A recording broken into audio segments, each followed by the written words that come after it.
네, 안녕하십니까. 법률정보쇼 최광석 변호사입니다. 이번에는 그 누수 발생과 임대차 계약 해제 문제라고 하는 그런 주제로 이야기를 나눠보겠습니다.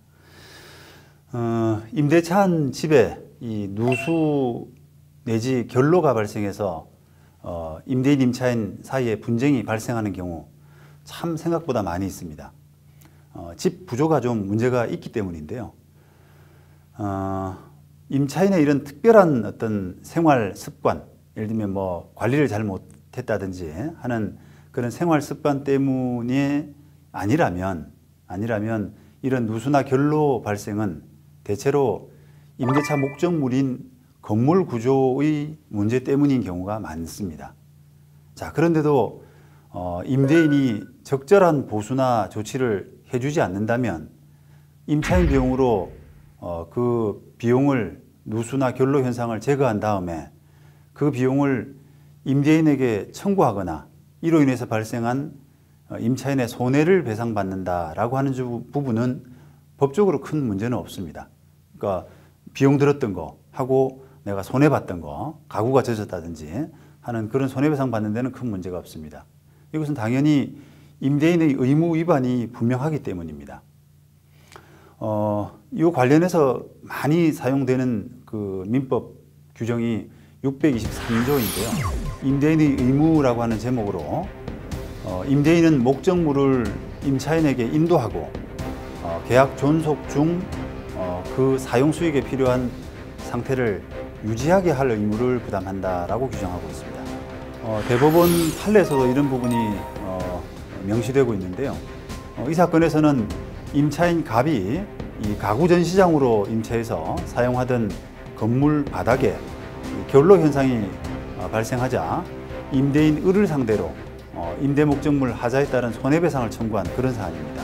여기에서 대법원은 감정인의 감정서 등에 비추어서 이 건물에는 구조상 바닥 및 단열, 방습 조치가 되어 있지 않는 하자가 있어서 이런 여름형 그 결로 현상이 발생할 수밖에 없고, 을은 임대차 계약 체결 당시 갑이 이 건물을 가구 전시장으로 임차한 사실을 알고 있었기 때문에 갑의 요구에 따라 건물 바닥에 나타난 이 습기의 발생 원인을 조사하고 이를 제거하기 위해서 제습기나 공조시설 이런 것들을 설치하거나 바닥 공사를 해주는 조치를 함으로써 갑이 사용 수익할 수 있는 상태를 유지해야 된다. 이런 을의 의무가 있는데도 달리 원심이 하자가 없다라고 판단해서 세입자의 청구를 배척한 이런 부분은 잘못됐다라고 해서 원심 판결을 파기환송한 그런 사례라고 할 수 있습니다. 하지만 이 손해배상 청구와 달리 누수나 결로 발생을 이유로 임대차 계약 자체를 이렇게 해지할 수 있는 이 부분은 쉽지 않습니다. 누수나 결로로 인해서 임대차 계약의 목적 달성에 큰 영향을 미칠 수 있다면 해지가 가능할 수 있지만 일반적인 경우에는 그에 미치지 못하기 때문입니다. 자, 그럼에도 불구하고 누수 결로 발생에 대해서 임대인이 수선 의무를 다하지 않게 되면 당연히 그 계약 해지 사유가 되는 것처럼 세간에서 오해되고 있는 경우가 참 많이 있습니다.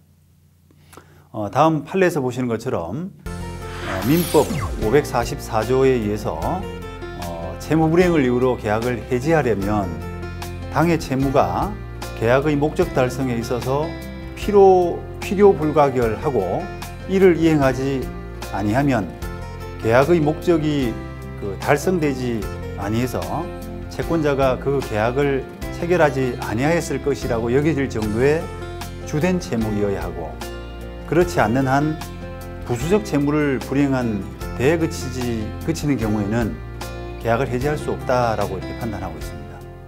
임대차 계약을 체결하고 우리가 잔금을 지급해서 들어가기 이전에 이런 누수나 결로 발생 현상이 발견된 경우에는 우리가 계약의 중도 해지 문제가 아니라 계약을 해제한다라고 하는 법리, 이런 것들이 문제가 되는데요.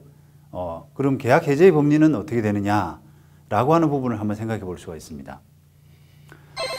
누수나 결로 발생, 이 계약 체결 당시에 이미 예상한 정도의 것이라면 계약 해지 사유가 될 수 없겠죠. 왜냐하면 다 알고 계약을 했기 때문에 해제할 수 없습니다. 그런데 그 범위를 넘어선 정도라고 한다면 앞서 본 바와 같은 논리로 계약 해제 여부를 정할 수밖에 없습니다. 다시 말하면 누수나 결로 발생으로 인해서 건물을 사용 수익하는 그 임대차 계약의 목적 달성을 할 수 없을 정도에 이르러야만 계약 해제 사유가 될 수 있다는 겁니다. 하지만 외관상 나타난 그 누수로 인해서 건물을 아예 거의 대부분 사용 수익할 수 없을 정도까지에 이른다라고 하는 것은 입증이 참 쉽지가 않습니다.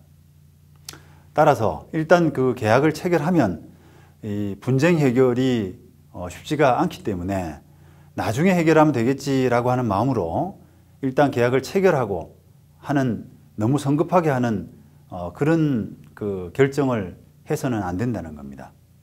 계약 체결하는 과정에서 누수가 있다면 그 원인은 뭔지, 또 누수의 범위라든지 또는 그 보수하는 데 비용, 그 다음에 기간, 이런 것들을 좀 상세히 정확하게 인지를 하고 그 문제에 대해서 임대차 계약에서 충분히 협의한 다음에 계약 체결 여부를 결정할 필요가 있습니다.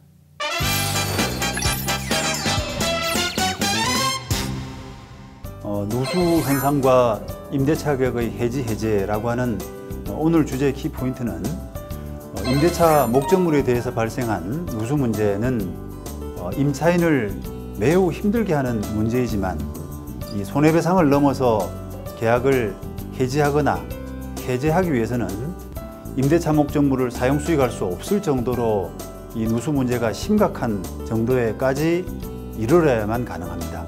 그리고 그 입증 책임은 이를 주장하는 임차인에게 있습니다.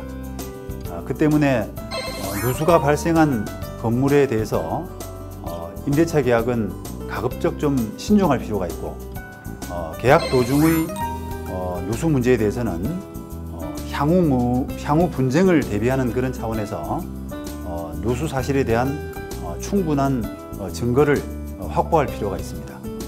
지금까지 법률정보쇼 최광석 변호사였습니다. 감사합니다.